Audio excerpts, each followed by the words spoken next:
ঠাণ্ডাৰ দিনত বাৰু গাহৰি মাংসৰ লগত দিয়া লাই শাক খাই কোনে কোনে ভাল পায়।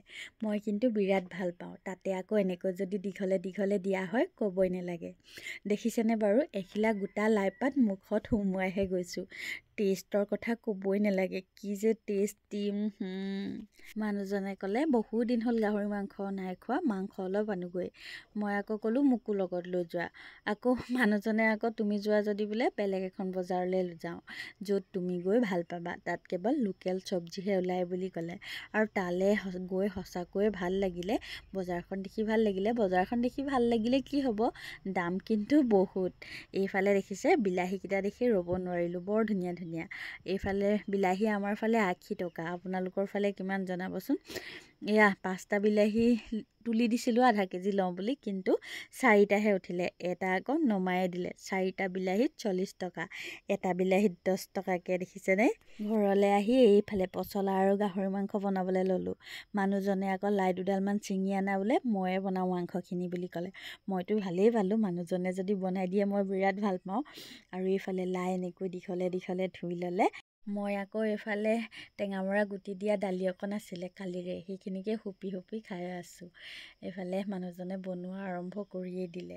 তেওঁকো বোলো অকণমান টেঙা দালি খাই চোৱাচোন কেনেকুৱা লাগে। মই আকৌ এনেকৈ টেঙা দালি হুপি খাবলৈ বিৰাট ভাল পাওঁ। আৰু সেয়া মাংস বনোৱা আৰম্ভ কৰিয়েই দিলে। মানুহজনে যদি এনেকৈ বনাই দিয়ে খাবলৈ মই বিৰাটেই ভাল পাওঁ। পচলা দেখিছিলে যে, সেই পচলাৰো অকণমান দি দিছে। অৱশেষত এয়া লাইপাত দিছে। লাইপাতখিলা কেনেকৈ দিছে দেখিছেনে। এখিলা লাইপাত পূৰা মুটুকিয়াই পেলাই এনেকৈ দি দিছে। আপোনালোকে বাৰু মাংসত লাইপাত কেনেকৈ দিয়ে? মই আকৌ দুডোখৰ কৰি দিওঁ, মানে মাজতে 2 পিচ কৰি ভাঙি দিওঁ। এওঁ পূৰা গোটাই গোটাই দিছে। এতিয়া কেৱল খোৱাৰ অপেক্ষাত। হ'ল নে নাই বুলি ৰৈ আছোঁ। এইফালে হৈ গ'ল মাংস আৰু লাই শাক, দেখিছেনে কিমান ধুনীয়া হৈছে। দেখি বাৰু আপোনালোকৰ খাওঁ খাওঁ লাগিছে নেকি? আৰু এয়া এতিয়া কাঁহীখনত বাঢ়ি লোৱা হৈ গ'ল ভাত। আপোনালোকে অকণমান ধুনীয়া দেখিবৰ কাৰণে এইফালে কেঁচা লাইপাত এখিলাৰ ওপৰতে চাটনি আৰু জলকীয়া লৈ লৈছোঁ, যাতে কাঁহীখন দেখিবলৈ ধুনীয়া হয়। এয়া দেখিছেনে লাইপাতখিলা।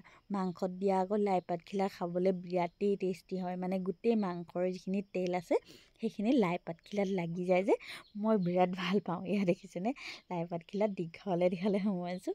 আৰু যদি ভিডিঅ'টো চাই ভাল লাগিলে আপোনালোকেও কেতিয়াবা এনেকৈ বনাই খাই চাবচোন, মানে গোটেইখিলা লাইপাত দীঘলে দীঘলে দি দিব, ভাল লাগে খাবলৈ। আৰু মাংসৰ কথাটো ক'বই নালাগে, বহুত ধুনীয়া হৈছিলে, বহুত ধুনীয়া বনাইছে। মই তাকে মানুহজনক কৈ আছোঁ ধুনীয়া বনাইছে দেই, বহুত ধুনীয়া বনাইছে। চাটনিও বহুত ধুনীয়া, চাটনি বাৰু ময়ে বনাইছিলোঁ।